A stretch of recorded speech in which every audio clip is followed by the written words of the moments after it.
Welcome to Real Chalk, a Shrugged collective production. Mike Bledsoe here. Stoked to be launching this network so that we can introduce you to amazing content providers like Ryan Fisher. We'll be posting new shows every weekday, so be on the lookout.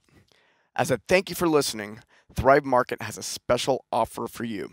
You get $60 of free organic groceries plus free shipping and a 30-day trial.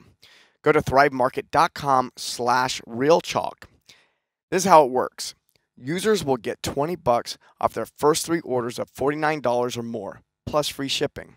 No code is necessary because the discount will be applied at checkout. Many of you will be going to the store this week, so just hit up Thrive Market today. Go to thrivemarket.com/realchalk to get set up. Enjoy the show. All right, kids, here we go. Time for another Real Chalk podcast episode. We live in a time nowadays where everybody has a dream. Everybody comes to you and tells you about their app idea or their sick fucking shirt company they're making. But I call them entrepreneurs because nothing ever happens. Nothing ever comes from it. No one ever acts on the dreams and goals that they have. We sat down with the exception to the rule, Ashley Boeckle from Barbell. Really great story. How she started her company. They hit a couple of speed bumps and they were able to pivot and still turn it into a great product. So I think there's a lot to take from this episode. As always, stick around afterwards and leave us a review, subscribe, tell your friends, tell your mom, tell everybody, and for sure check out Buff Bake next time you are in Vitamin Shop, Wholesale Nutrition Center, Whole Foods, Sprouts, whatever it is. And you guys are going to hear more about it on this episode coming up. All right, Talk Nation, here we go. Sitting down with Fish and a very special guest. Ashley Boeckle from Buff Bake is joining us today. We want to talk to you guys about not just entrepreneurship, but also what happens when you guys hit a wall. A lot of guys nowadays, and gals, have ideas and dreams and everything, and then they hit a speed bump and they just give up. And I think Ashley's story is going to be a great inspiration for some of you guys out there that do hit a speed bump like that, maybe find some ways to pivot and actually achieve your goal. We'll let you just introduce yourself, and then we'll take it from there. Hi, I'm Ashley. I'm the co-founder of Buff Bake. We started it about 4 years ago now. Mm-hmm. And I do mainly all the marketing, social media, and me and my cousin Brittany started it 4 years ago. Okay, so how many partners do you have? We have 4 partners, so it's me and her, and then 2 other partners, Chris and Ryan. Okay, so what are all their jobs entail? I do mainly the marketing, social media. Brittany manages all the co-packers, and Chris and Ryan do all of the sales. Okay. Finances, the stuff that we don't want to do. Yeah, I feel like everybody has it. Exactly. I suck at the financial. Even my own business partner, he likes to just be gone, and I just try to take all the stress. All right, well, I think the thing that everybody likes to always listen to and everybody wants to know is, how did all of this start? So I think we had talked just a little bit before the show, and you talked about some childhood stuff I didn't want to know everything about. Yeah. So maybe we can get into that, and then let's start building into what originally started, what you originally had as an idea, and then what that kind of blossomed into, and where we're at right now. Well, my dad's a twin, so him and my cousin Brittany, or him and my uncle is Brittany's, who is? It's fine. The jitters. We've this all is been hard. there. I've never done this before. Yeah, it's their first podcast, guys. Yes. My dad's a twin, so they're business partners. They're entrepreneurs. They grew up dirt poor from New York. They moved to Vegas when they were 23 years old, self-made millionaires. They built an empire. They have 40 bars and casinos in Vegas called PT's Pub. So they're kind of like my mentors, and me and my cousin. They own 40 bars? 40 bars, yeah. Wow. They sold them all. So they built and sold a business. So that's kind of like where my entrepreneurship, I feel like, comes from. And then I always wanted to do something with my cousin. So our dads are twins. Mm-hmm. And I was into fitness. Brittany was super into baking, and Buff Bake just kind of turned into a business for us. We moved to California in 2014, started doing farmers markets around Orange County and LA. Is your product called Buff Bake right now, or is it something else completely? Buff Bake. Yeah, but at this point right now, we've always been called Buff Bake. Okay. Yeah. So we started with little protein muffins, and we were doing those at the farmers markets around Orange County in LA. And we realized that the shelf life was too short. There was a 2-week shelf life on these little muffins, and we're like, we're never going to get anywhere with this, right? We can't ship them into retailers because they're going to mold. And we had like a ton of issues. At the same time, we were growing our Instagram account. And this is like when Instagram was in its prime. So you send like an influencer a package and sales skyrocket when they post. This is 4 years ago. This was 4 years ago, yeah, when Instagram was in its prime. So we realized the muffins were not going to work. And then we introduced the nut butters, which have a year shelf life. And they worked really well for us. Vitamin Shop found us on Instagram. And they were like our first big retailer we got into. So they reached out to you? Yeah. Oh, that's really Vitamin that's super Shop. cool. It's crazy because, like, when we first started this, every retailer that we got into, they reached out to us. So it's like, we didn't know this was going to become a business. We were just kind of, like, going through the motions. We knew we wanted to start a business, and we were, like, taking the steps to get there, like, by doing these farmers markets and selling a product and creating an Instagram. You're hustling. Yeah, something like passionate about, too. Yeah, a website. For website. sure. I love when products and businesses start like that. When they start, like, where the real idea is not even known yet. Yeah. Like, I didn't even know that I wanted to open a gym. Like, I didn't know that I wanted to have all, like, these different streams right now that I'm going into now. I didn't even know any of it. It just all started with the fact that I just loved fitness and I loved what I did, and it turned into this and it turned into that. So that's really cool that you actually started just, like, going to farmers markets and then having this stuff, and then it just turned, and everyone just found you. That's awesome. Yeah, it's crazy. We would, like, 7 days a week we were doing them. So we had, like, all kinds of shit in our car. Tables and crates and everything. Just, like, we'd drag it along town and pull it out and set up and do a farmer's market. And then we just slowly gained grassroots and gained more and more traction and got into more and more places. I think it's so cool too. It's such a good story to like that Instagram can actually be like a useful tool. Like for some of us, or for a lot of people nowadays, Instagram is just like a waste of time. 90% of the time, your brain's just fucking rotting away, and you're looking at cat memes and whatever it is. Right? But there's some good cat memes out there. There are some funny ass cat memes. The one where the cat is texting the owner is one of the funniest things I've ever seen. I can watch that anytime. Yeah. But if you use it correctly, you know, it can be a great business tool. No, totally. I feel like it's like life-changing for businesses. For ours, it was. For a lot of companies who are starting up and they're doing something in the food industry, is that something that they run into a lot? Is like short shelf life? I would say shelf life's like a huge issue.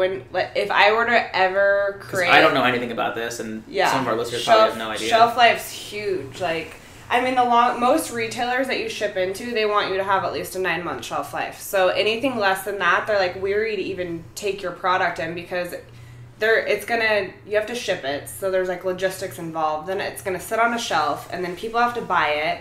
So they want like a certain amount of shelf life guaranteed, you know, for them to like be able to sell through your product. What about some of these people who have a really short shelf life? How does that work? Like, you better have a really fucking like good milk product. Like milk or eggs or something like that. It's like, I mean, people need that. I guess there's like a need for that. I don't know.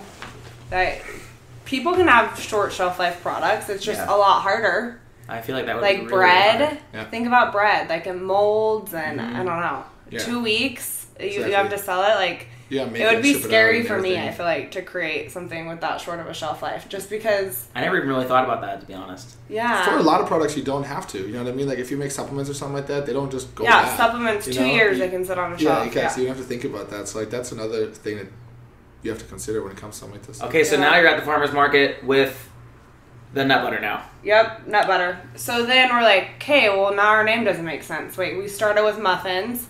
Now we're doing nut butters. What does that have to do with bake? Yeah. You know?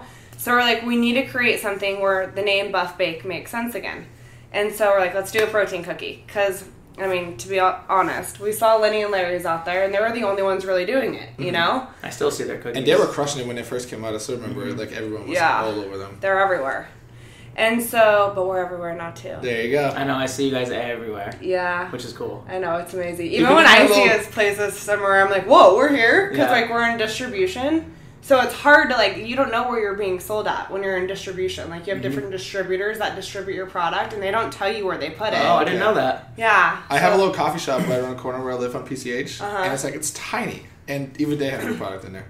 I know what one you're talking about. Vacancy? Everyone says that, but I went there and Yeah. I didn't see it there. Yeah, it's on the left next to like the fridge and everything. That's You amazing. have like your own I'm little gonna have to section. go get coffee there more. And the that's so coffee is cool. amazing there too, so Yeah. it's a good spot. So let's go back even further. Okay. Before the podcast, we were talking a little bit about your childhood and stuff. So I think Yeah. it's really cool to like go back to the roots. You mentioned your father. He's Yep. an entrepreneur. Like, what else kind of spawned you to like jump into this kind of lifestyle? Well, I was terrible in high school. I hated school. Same. I hated school. Like in high school, I failed everything. Like I was a straight D student. Like I think you have to go to school 180 days a year, and I went like 90 a year. Like I hated school. I hated people telling me what to do. Mm-hmm. I hated having bosses that I had to answer to. Like every single job that I ever had, I've literally been like, fuck you guys, I'm leaving. Yeah. And just like walked out. Never put in my 2 weeks. So I knew at a young age that I'm like, I have to figure it out. Like I have to figure something out. I have to create something on my own because I never want to work for anybody else. But in high school, it was hard. I was like a terrible kid. My dad, I was so bad that when I was 15, my dad sent me to a boarding school in Ensenada, Mexico called Casa by the Sea. It doesn't sound like it sucks. It doesn't sound terrible. You guys, It sounds terrible. I packed my whole life up. Like iPod, because cell phones didn't exist. My whole life. So you started with iPod. Yeah. Which at that point could only hold like 150 songs. Yeah, like I just love clothes, it. That's where it started. everything. I think of Spaceballs when they have the giant fan. Have you ever talking about? No. Oh man, like the Princess Leia in Spaceballs. I don't know They're what you're talking about either. They're making fun of Star Wars, and like the princess is like running through the desert, and like all of her servants are carrying her stuff, and she has a hairdryer that's like the size of a car, and like That's funny. That sounds about right. Yeah. I could see you going into that camp with like 50 people like carrying your stuff. Like, Yeah, well, my dad was like, he lied to me to get me there. He's like, you'll be able to, it's right on the water, we'll come see you every weekend, like surf lessons, like sold it to me. Okay. So sold it to me to the point where Like I a got vacation. in the car and like drove to Mexico with him. And he dropped me off, and the second we pulled up, I'm like, fuck. I knew I was fucked. There was like these huge gates, these 40-foot wall. I was in prison for 4 months, you guys. Like I saw these girls in uniforms and flip-flops walking in lines everywhere with no makeup on. They looked miserable, and I knew it. I was fucked. So I was stuck there for 4 months, and the American government ended up coming to Mexico, shutting the school down. Whoa. This school was so bad. Holy Like I'm shit. telling you guys, I was in a prison. The school was so bad it was on Oprah. Like interviewing girls. Some girls were stuck there for like 3 years. Jesus. So I was lucky. Yeah. My dad wouldn't have left me there that long, but some girls got left there that So long. what happened during that time that you were there? It was crazy. You couldn't talk. You had to walk in lines everywhere. I didn't see my parents. Like, when I say I was in prison, like I literally was in prison. Like, slept in bunk beds, ate like rotten food. I lost my freedom for 4 months of my life, 4 or 5 months of my life. It was insane. So did that play into anything? Did it give you some sort of motivation later on? Yeah. Or do you feel like that was just straight punishment? Yeah. I feel like it was just It straight just straight punishment for bullshit. how bad I was. But it just made me, like, even more not want to listen to anybody, you know? Like, Okay. when I got out, I was even a little bit worse than I was when I went in.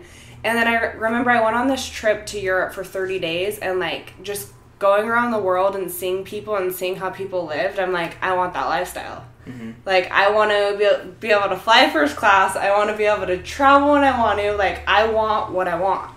And I came home and I started a meal prep company called LV Lean Box. How old are you at this point? I was 22. So at this point, I was working at the Hard Rock at rehab. You remember when like the pool parties were cool? Uh-huh. I was a cocktail waitress there. It was hell. But I made a ton of money. Right. So I used the money for that to start this company called LV Lean Box. And I was already connected like in the industry with all of these cocktail waitresses and bartenders who had to stay in good shape. Is it LV because you like Louis Vuitton? No, Las Vegas. Oh, okay. Because I live in Las Vegas. Oh, okay. I forgot that you lived in I mean, I like Louis Vuitton too, but yeah. So this was in Vegas because I was born and raised in Vegas. Okay. And I started this meal prep company. I'd make healthy meals and deliver it to all these. 22 years old, that's- yeah.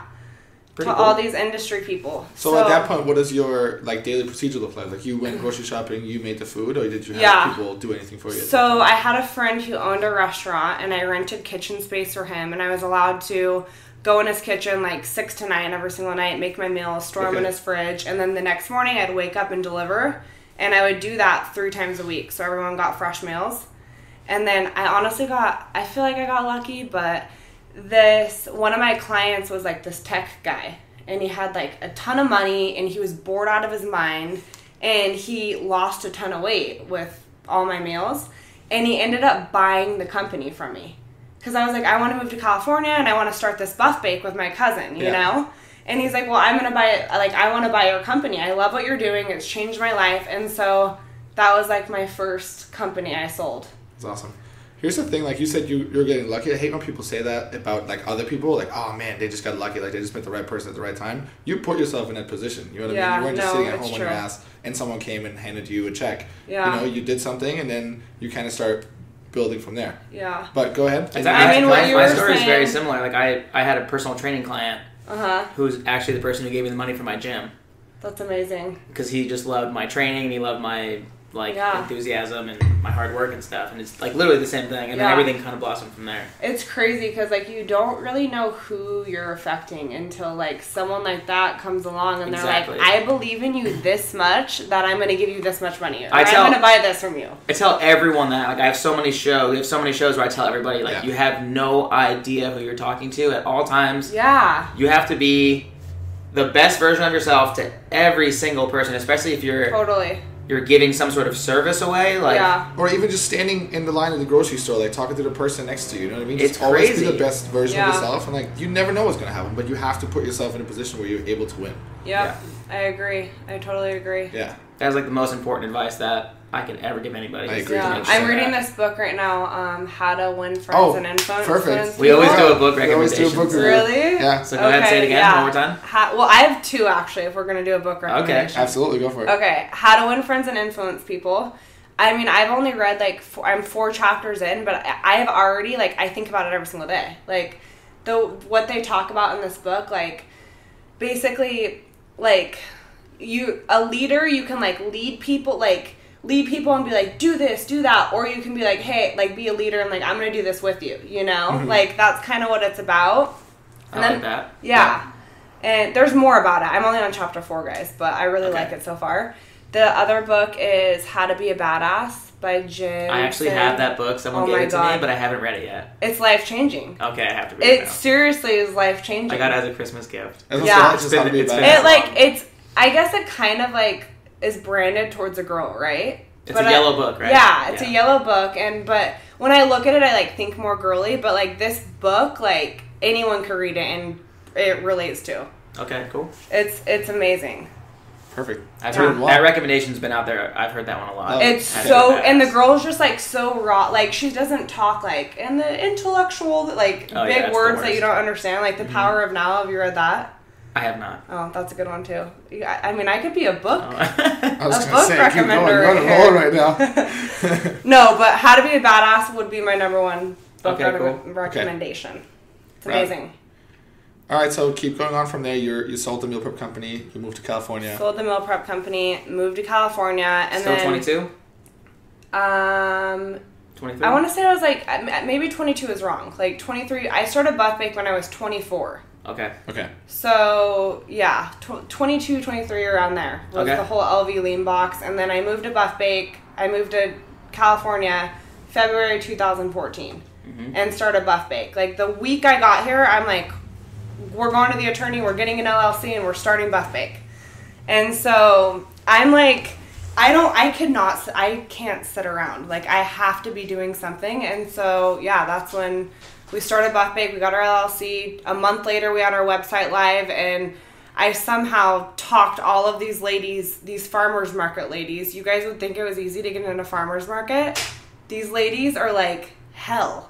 Like this is like their baby. Yeah, totally. Like, I can see that. To get into these farmers markets, it's like you're entering the White House. Seriously, I'm like, fuck, how hard is it to like sell my shit at your farmers market? But And so I talked all these ladies into like letting us do the farmers markets because I could obviously see there was space for us, you know. Take us through a conversation like that. Like, what were your main like pitching points when talking to these ladies?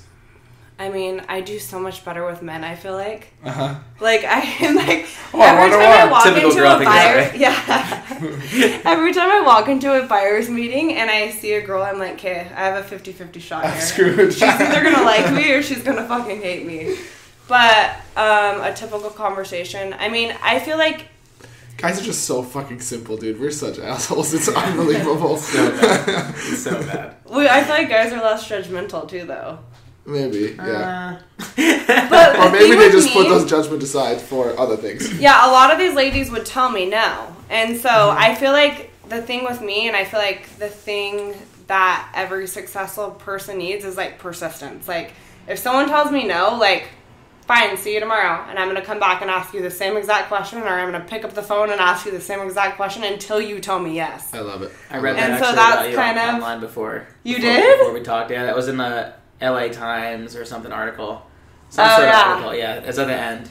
Really? Yeah. I didn't even read that one. They quoted actually. you and said, like, even if they say no, I just keep calling. I literally feel like persistence is the key to success. Like, Every girlfriend I've ever had, I was just persistent. They're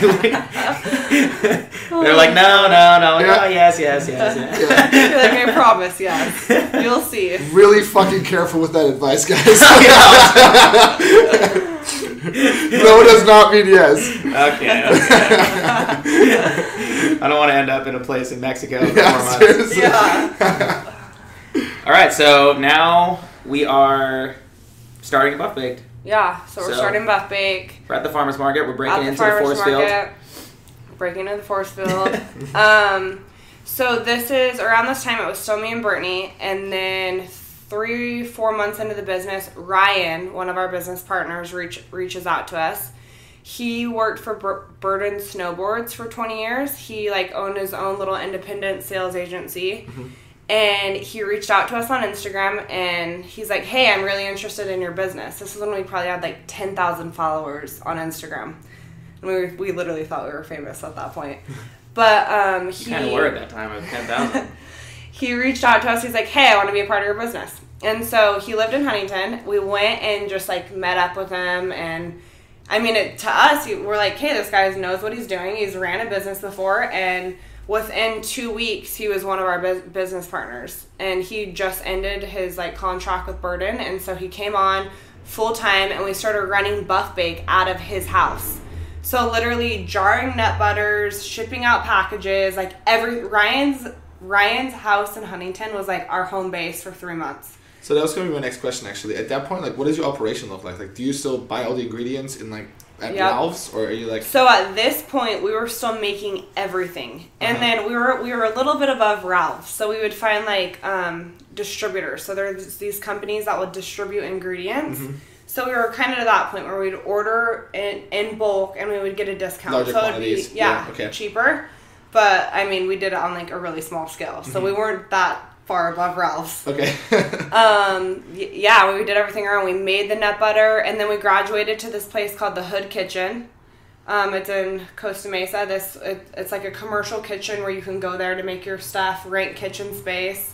Okay. And then we graduated to our own facility where we actually spent $50,000 in equipment, which was all of our money basically, to make the nut butters. And then we got to a point where this is around the time Vitamin Shop came on. We were like, fuck this, we cannot make our own product anymore. It's way too hard. Huge orders too. Yeah, it's way too hard to keep up with these orders. We don't want to manage all these employees that we started to hire. So we started outsourcing our production. And do you guys know what co-packers are?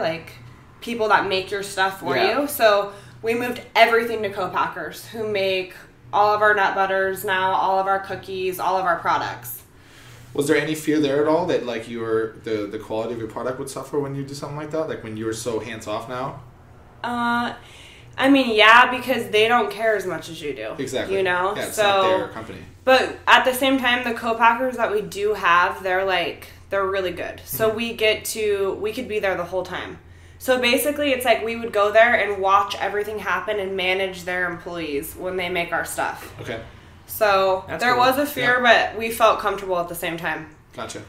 And it more was necessary. liabilities on them too. Right. So it's like if someone dies from a cookie, like they are the ones who are responsible for it. Not, I mean, we obviously have some responsibility, but it's more on them. Yeah, it's gonna you hurt the know. brand, but Oh, that's I get what interesting. you're I never thought of that. Yeah.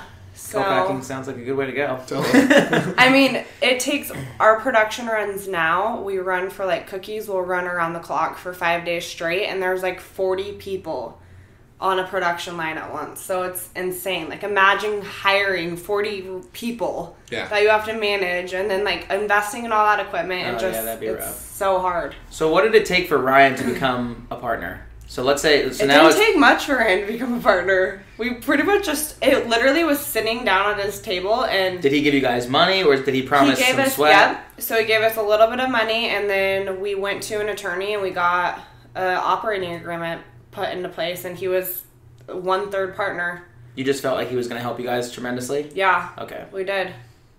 Yeah, and then... And that worked out, I assume? Yeah, he's still our partner today. And then now we have... So then there's Chris, too. So Chris worked for Bird and Snowboards for 20 years also. And he's our 4th partner. Him and Ryan are really good friends. And he came in about 2 years ago. So we just got to the point where we needed help, and we needed more help and... More money? More money. He brought more money, and we weren't enough, and he came in and started to help us. Cool. Yeah. So now we're here, 4 years later. Daily operations are running. What are like the biggest like problems and snacks that you're running into on like a daily basis? Some that you've been like, or maybe some that you just kind of like got rid of, some that you've been changing like lately. Now that you're like big and you're running, right? What is like the stuff that you deal with on like a day-to-day basis, basically? I don't even know where to start. I mean, I know we talked yesterday, and you were like, I can't even do the podcast right now because I just want to kill myself. Yeah. So what does that look like? I mean, you're co-packing twice a week, so dealing with our twice a month. So dealing with them is a huge headache, and then we have in-house employees that we're managing. We're trying to work with all of our retailers because we're sold nationwide and then we're sold worldwide. So we're in... I saw that you're opening up to Australia and a couple other countries. Yeah, Australia, Canada, the UK, Colombia. And so, I mean, Ryan manages most of like our international business. Chris does most of our sales. So just managing those relationships and doing in-store promos. Like we're in Sprouts, so I want to put a digital coupon together. Like just help making our products that are in these stores turn and sell is like our day-to-day goal. Doing demos, managing the warehouse guy. We have a 10,000 square foot warehouse in Santa Ana, so right now we distribute all of our own stuff. And what else? I mean, I guess that's about it. Yeah. Well, that's a lot. So what's a typical work day? What are we talking about? You wake up at like... I wake up... I've been trying to wake up earlier. I'm not a morning person. Like, well, some people don't have to go to work early. I mean, yeah. Let's just talk about how long is a typical work day? A typical work day for me is like 8 hours, I would say. Okay, that's not too bad. But like, that's not counting like when I go home and then I'm working from my phone, you know, or like answering emails or doing this or scanning a document or like. So I would say like I'm like always on call, but I would say 8 hours is like my typical work day where I'm in the office. In the office, okay. Yeah. Maybe 6 to 8 hours depending on the day. Some days I work from home. Like I try to, it has to be fun for me. Like I'm not the kind of person who sits behind a desk all day long. You know? I'll totally go to the beach and be on my phone and make workouts for the gym. I actually just did it last week. I feel like that's the whole point of like being an entrepreneur, like running your own business, where like you don't go into the office just to be in the office. You know what I mean? Like you don't go because it's 9 o'clock and you don't go home because it's 5 o'clock. You go because there's shit to do, and when there's nothing to do, you go home. Yeah, that's the whole me and my business partners definitely disagree on that because they do feel like that's what you need to do. Okay. But I do not feel like that's what you need to do. I personally feel like I'm more successful not in that office. You know, for like sure. It's just like more like motivating to be like out and like Yeah. You're back in Mexico. Yeah. I'm back in freaking Mexico. I'm behind the walls again. Behind the walls. Big gate. Well, you don't need to be behind a desk to freaking run a business, I feel like. It's not. 2018. We have cell phones. We can answer emails, you know? Mm-hmm. Yeah, no, basically nobody knows where you are at any point. Like, you can be traveling. You can be, answering emails, doing whatever it is, nobody knows where you are, and I could still be getting the work done. Like, you only need to be sitting in one certain place, you know? You can have a phone sitting next to you that can only ring in that place, so you can take your phone wherever you want, you can answer emails wherever you want, you can Skype wherever you want, right? It doesn't matter anymore. So I think, for me, that's like one of the biggest points, because I had a 9-to-5 like office job for a while after college. I did that for like half a year, and I was going fucking crazy. Like I was like, I can't do this anymore, because you're literally just in the office, and there are days where you have shit to do, and then it's fine. But then there's other days where you're literally done at 3:00, and you're sitting there until 5, and it's like, what's the fucking point of me even being here? You know what I mean? Yeah. I like one of the parts of this so far was when you said you went to Europe, and you said that after you went there, you were like, I really want to have a life where I can come here like whenever I want, and I can travel whenever I want. And like for me with my gym and my business stuff, I literally was like really happy with everything, and I got to the point where I could finally leave the gym, which for me it was scary. For me it was like I did have to be in the gym all the time. Whereas now I don't have to be in there all the time.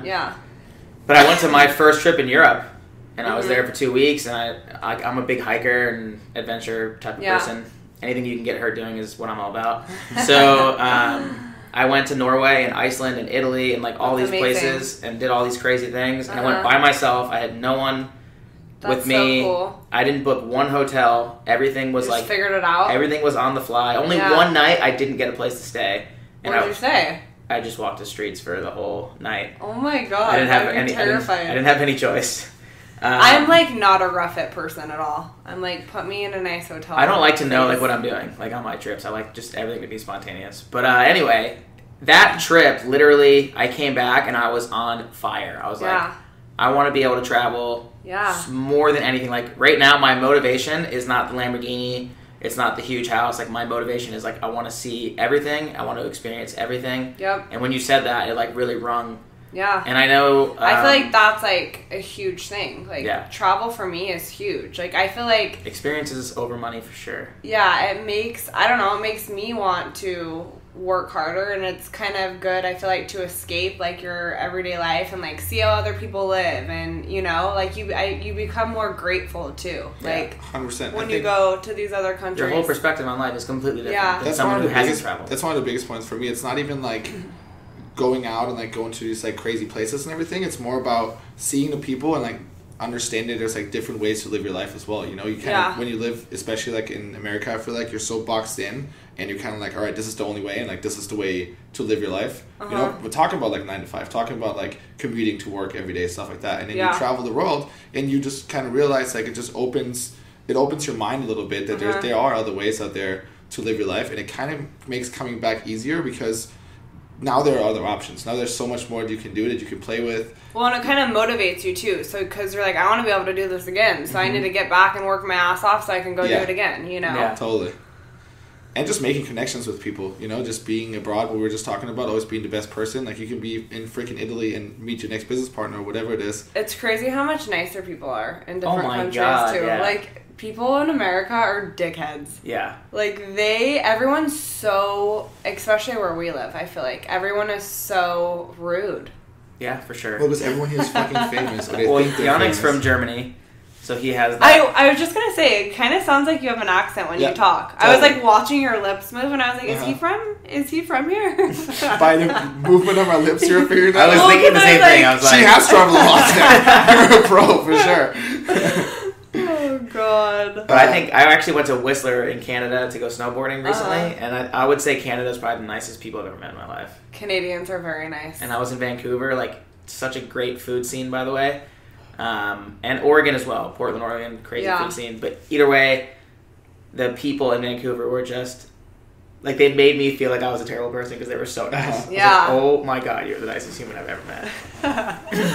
That's funny. But, Bottom line, travel the world is what we're trying to say. Yeah, for sure. Exactly. It's a big deal. And it's good motivation. Yes. Yeah. If you haven't been on a trip soon, highly recommend you guys go on a trip. Even if it's just a road trip. You could road trip. Yeah. Like, even where we're at right now, we're in Orange County. Go to San Francisco. You can go an hour north to LA. Yeah. Or you can go an hour and a half to San Diego. A totally different vibe. Yeah. Depending on where you guys are at, might not have that opportunity, but maybe a couple hours you can go somewhere totally different. For sure. There's definitely like options out there. Yeah, you don't have to be rich for sure. All right, so now you have 3 other business partners now. Yep. Buff Baked is cruising. Cruising along. And now, are you at that place now where you can go and do these travels like that? Yeah, I mean, the 22-year-old wanted to do. Yeah, there's 4 of us. Well, there's 4 of us. So I mean, when someone wants to leave, like I guess I'm the one that always wants to leave. Me and like some people want to be there all the time, but like we're definitely at the point where we can go on these vacations whenever we want to do that. Yeah, I saw. I'm friends with your fiance, and is it fiance for the man? Yes, fiance. I'm hoping to have him on the show as well at some point. But I saw that you guys. I follow both of you guys on Instagram, and I saw that you guys went to Belgium, Amsterdam, and Paris, where he proposed. Under Not the a bad Eiffel day. Tower. Pretty well done. I had no idea. Nice job. He's a cutie. So, any other countries or those 3? Just those 3. Just those 3. Yeah. And how long were you guys gone for? We were gone for 12 days. 12 days, perfect. Yeah. Perfect. Yeah. So Buff Bake was fine with the other 3 people back at home. Cool. So yeah, I mean, I feel like we're totally to a point where we can do that now. Was that the first time you've been back to Europe since that last trip that we talked about? No, so we have European distributors out there also who distribute our product throughout like Amsterdam and then a big one in the UK. Okay. So they have, you know how like they do like Olympia and LA Fit Expo here? They have big fitness expos over in Europe. So me and my cousin Brittany, we would actually go over there like for the last 2 or 3 years we've been and we've set up like a little booth at the expos there. It's called Body Power. It's like their big UK expo, and so we would go out there too. We'd make a trip out of it though. Like it's a 3-day expo, and we'll go for like 10 days. Oh, all right. So you get to get Buff Bake pays for it, so we're like, Yeah. let's go. Yeah, that sounds cool. All right, so now you're this big baller businesswoman. If you could talk to a 22-year-old self now, is there anything you would do differently? Any advice you would give her? Anything like that? Oh my god. This is the most important part of the show. Don't mess it up. My 22-year-old self was a know-it-all little bitch. So, yeah. So she probably wouldn't have listened anyways. No, she probably would not be listening. Well, there's a lot of 22-year-old know-it-alls listening to this right now. Yeah. Sure. So they need an important message right now. I mean, I feel like, here's my outlook on successful people. I feel like people either get it or they don't get it. Like, and you can't really teach somebody to be like motivated and passionate, and it's like they either have it in you either have it in you or you don't. Agreed. You know, like you can't teach somebody to like. Every successful person I've ever talked to, they always said, I knew I was successful before I was successful. Like I saw myself being successful 100% before I was successful. I actually 100%. acted like I was successful before I was successful. And I feel like fake that's... it till you make it is a real thing. I feel like that's what really makes you successful, though. You have to have that mindset. Like, my mindset, I've always known it. Like, I've always known that I already have it, you know? And I've never thought any differently, so I feel like that's... I kept pushing, so I don't know what I would tell my 22-year-old self. I guess... Are you happy with the way you did every single thing, or would you go back and be like, you know what, maybe I would have had, like, one less business partner, maybe I would have borrowed money from a friend instead of these other people, or are you happy with the way everything is? I probably would have not... I probably would have had less business partners. Yeah, because now you're sharing profits, right? Yeah. But you're more confident now. But I have good business partners. Yeah, of course. So, yeah. Yeah.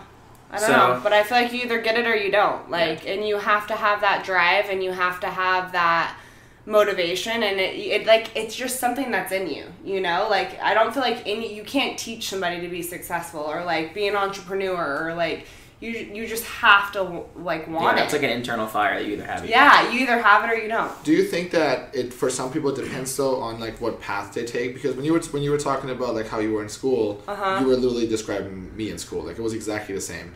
And then there was no drive, there was no motivation, but I always loved playing sports. Like I always had sports, and like in sports I was like, all right, I gotta be the best, I gotta do this. Like I was looking up videos and trying to find coaches and just trying to be the best. So like I loved this path of my life, but I hated school. Like I never was studying, I never wanted to be smarter. I didn't give a shit about any of that. Even when I did not give a shit about any of it, and I would just like fuck this. Like I always thought I was smarter than my teachers. Yeah, fair enough. Like I always I still had that drive, you know? I'm like, I was like, fuck school because I know I'm going to do something bigger, you know? Yeah. Like, when this is the bitch in me, I feel like. Bring like, it out. I was like, see it. Let's go. No, but I did think I was smarter than my teachers. When I was 15 years old, I thought, but I guess my that's like teachers this, 100%. In German, but you did it. In German. I don't know. I've always just had that in me. But like you said, like I feel like I've always envisioned and I've never thought I wasn't successful. Like in my head, even when I like had no money at all, like I was like, I'm successful. Yeah. Someone calls you and they're like, what are you doing? Like, I got shit to do. Leave me alone. I got all this stuff. No matter what. Yeah. The fact that they called you already is an abomination. It should have been a text message. I'm not picking up that phone call. No one's important enough to have a phone call. Who the fuck do you think you are? Dude, a phone call pisses me off. I'm like, who the fuck is this? I feel like awkward on the phone sometimes. Oh my god, totally. You know, it's like, why are you? It's like someone asking me to write in script. I'm like, oh my god. I've seen you on the phone. Like I've been in the car with you, and you answer the phone, and you're literally the first word on your mouth. Defensive. You're trying to get the person off the phone immediately. I'm the same way though. I think phone calls are weird too. Like email me or text me. You know? And I think what's crazy nowadays too is, like you're saying, you know more than your teachers. I think we're actually going to see a time where I think that people are like, school is a waste of time, and people are, and I mean, people nowadays, like it's. I read that like people trying to get into Harvard and Yale and all these crazy schools now is like way down. Like 30% less people trying to get into these crazy Ivy League schools, right? Yeah. Like the amount of applications they're getting is significantly less. Yeah. And there's more people on Earth. Yeah. I honestly feel like school is bullshit. I feel like when I internships. I think you should graduate high school, go straight into an internship. What you want to do, learn it, pick it up. And I will never judge somebody off their resume. Like if I have a resume and you went to Harvard and I have a resume and you are working at Starbucks and just graduated high school, like I will judge the person when I meet them. Like I don't care if you went to Harvard. Like if you're the person who just graduated high school and I can see that you have that drive in you more than that Harvard, you know, like totally, yeah. I feel like real life experience is like so much more valuable than sitting in a classroom for 4 or 5 years and reading out of a fucking textbook. Yeah. Like, what are you learning out of that textbook? It's a flawed fucking system. It's been around since people were wearing fucking wigs and writing with feathers. Like, it just doesn't work anymore. Like, someone needs to update it. Yeah. You're talking to a double dropper, by the way. I dropped out of college twice. And I honestly think, looking back, that was the best decision I've ever made. Yeah. And I do graphic design, so I feel like a lot of things that I know now, I've taught myself because of the internet. Like you have this availability out there. I'm sure like you with your business path, there were a lot of shit we just got online and just started Googling stuff. Like, okay, well how the fuck do I do this? Okay, I should have started this whole thing with that actually. Like literally that's how I figured everything out. Like is Google. Google taught me everything. Yeah. How do I find a co-packer? How do I find muffin packaging? How do I make nut butter? Like oh man, when the computer when I learned how to use Google, it was on dial-up. Because I mean, I'm older than you guys, and I literally was just. I remember dial-up. Oh, okay, how old are you? AOL. How old are you? 29. Okay, I'm 30. We had this too. All right, because Germany is like 30 years behind. So, dude, I remember being on the computer and it's like, this is like 30 minutes to sign on. Do you remember chat rooms? Oh yeah, dude, I remember. I'm a young boy. I'm friggin'. I got calluses on my right hand for days. That's funny. I'd be in the Please chat room. tell me you remember your chat room name, dude. I need to know. Dude, honestly. Any sentence started like this. Dude. I'm so embarrassed, but no, I'm going to own it. Yeah. Honestly, my name was Wanna Ride My Pony. No! That's hilarious. That is the plug for the show right there. Perfect. Wanna Ride My Pony. I changed it a few times to Are Those Real? I went back and forth. I kept Wanna Ride My Pony. It's still currently my Skype name. So I Skyped my mom like a month ago. My mom's like, you have to get rid of this. Oh my god, I love it. Swear to God. That's really funny. Also, you just gave out your Skype name, so now you get a bunch of weird ass fucking calls. That's hilarious. But yeah, internet is amazing. Like, you can learn anything. You can learn anything on YouTube nowadays. Like, I think with what I said earlier in the podcast too, was just like Instagram and stuff. We have this like power in our hand with our phones. You just kind of know how to use it the right way. Yeah, totally. I mean, Instagram is why I feel like we are where we're at today. Mm-hmm. So I feel like Instagram's huge. I mean, not as much now. It's definitely died down a ton from because people realize what it is now. You know, 4 years ago, no one realized what it was. Like, it was the new thing, and like and you could get away with more. Like, influencers now, you send them something and they're like, pay me $5,000 and I'll every post single it. Time. And I'm like, go fuck yourself. I'm not gonna pay you $5,000. And I think everything's shifting now. Like, I think more of the video and the voice. So like YouTube and podcasts, I feel like are getting bigger now. Yeah.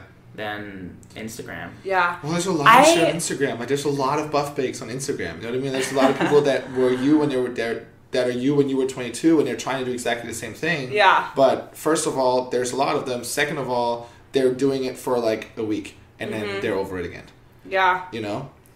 It's crazy how every 5 years it's like it's a new platform, it's a new like generation of people coming in trying to do I remember things. Like MySpace and then Facebook and then now like Instagram. when there was MySpace, I could never imagine that there's anything better. Doing Facebook. Yeah. And then when I was on Facebook, I was like, oh, like I hated joining Facebook because I loved my MySpace. And then I know, it's like you think you can't live without it, and like until that new thing comes, and then you have to kind of like transition to it, but then it's like the new thing. Yeah. I remember Instagram, I was like, this is so dumb. Yeah. Like what? Photo, you post a picture and that's it? Yeah, whatever. And then like now it's like so many things now. Yeah, it's crazy. And now there's a couple other things coming out, and I heard YouTube is going to start actually making their own.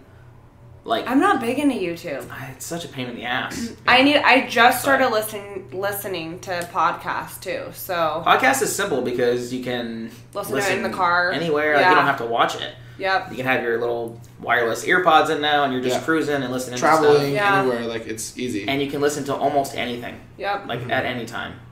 It's true.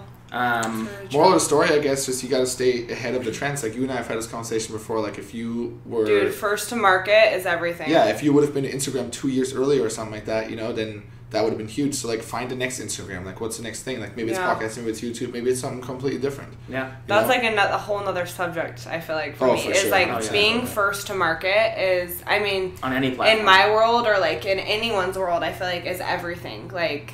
It's, I mean, yeah, it's who you know more than... Yeah. What you know and all that stuff. I mean, and it comes down to being the best person you can for everybody that you meet, because sometimes the person that you meet owns a chain of nutrition stores. Or is a multi-millionaire and wants to invest in your company. Exactly. All right, so what would be the next phase for you right now to get to like your next goal in life? I think that'll be like the last thing we talk about. This is why we're fucking good at this, because you just read my mind. I was going to ask the same question. My next goal is, my goal with Buff Bake is I want to build and sell it. Okay. I feel like I'm a creator. Like, the fun part for me is to, like, come up with new ideas. The challenge. Come up with new ideas, brand them, like, get them going, prove the concept, and then find people to run the concept. And then go and build my next idea. So that's kind of where I'm at with Buff Bake right now, is I feel like Buff Bake still has a ton of growing to do. Maybe like another 3 to 5 years, but my goal is to continue to build that and sell it. And then I also am kind of in the process of starting something new. I was going to ask that. Yeah. You don't have to say what it is, but you do have a good idea. We need to have podcast number 2 where I talk about the new idea. For sure. But yeah, so I'm doing something totally on my own, 100%. Food related? Food related, 100%. Just because it's like, I feel like after you tap into an industry and you like really learn the industry, like basically, and you have the contacts and everything. Yeah, like I look at Buff Bake as I went to college for 4 years. Like, I've been into Buff Bake for 4 years. Like, that's my college. Like, I'm graduating college and I like want to start my own thing too, while still running Buff Bake. But I have all these other business partners to run it too. So it's like I really feel like I'm at the point where I want to do something on my own, like 100% on my own, like. So this is the 22-year-old self conversation coming back. Yeah. Yeah, exactly. Cool. And I respect that for sure. Yeah, so that's kind of where I'm at now, is continue to grow Buff Bake and start my new little idea that I have in my head. Awesome. Cool. Yeah. Where can people find you? Buff Bake, Instagram, social media, all that stuff. Buff Bake. Our Instagram is just Buff Bake. Okay. And then mine is BUFF. BUFFBAKE. Guys, check it out. I think you guys have close to 100,000 followers now. 215. Ooh, get it right. Way Oh, off. I read something. right. I didn't look at it, but I read that. I read that. So 215, if anybody wants to try a Buff Baked product, they can click on the link on there. Yeah, so, or just go to the website, www.buffbake.com, or Vitamin Shop, if you're local in Southern California, Wholesale Nutrition Center.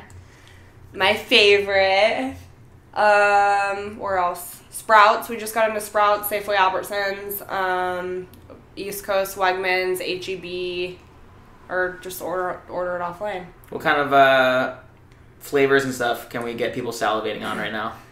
Okay, we just came out with these sandwich cookies, and they're amazing. Have you tried any of I them? haven't tried the cookies. I'm gonna send you guys a bring us package. any? I know. I was in the office today.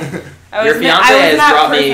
I've had nut butters before you guys. I think even started dating. I was eating some of the nut butters for I'll send you a big for a long package. time. I think was it the red velvet my favorite one. I think maybe. Is it? That's my least I favorite. can't remember. There's a few. White chocolate is the best.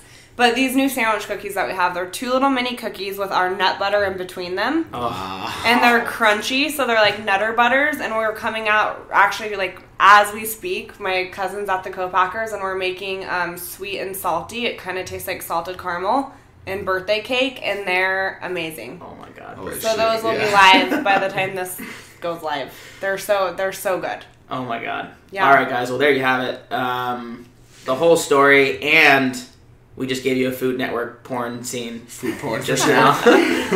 So you guys can go check out Buff Baked on Instagram. Don't forget to check out myself, Ryan Fish, and your co-host, Yaya's View. Yep. And we will see you guys on the other side. Bye-bye. And that's going to wrap it up. Another one in the books. Hope you guys enjoyed this one. It was Ashley's first podcast ever, so we feel like she did great. Make sure you guys leave us a comment review. Let us know how she did. And as always, hit us up on all of our Instagrams. Let us know what you guys think. It really helps drive the podcast forward, just to hear from you guys what you guys think, what you want to hear more of, what you didn't like, whatever it is. We'll try to accommodate. And tell your friends, tell your mom, subscribe, review, share, all that good stuff. We'll see you guys on the next one.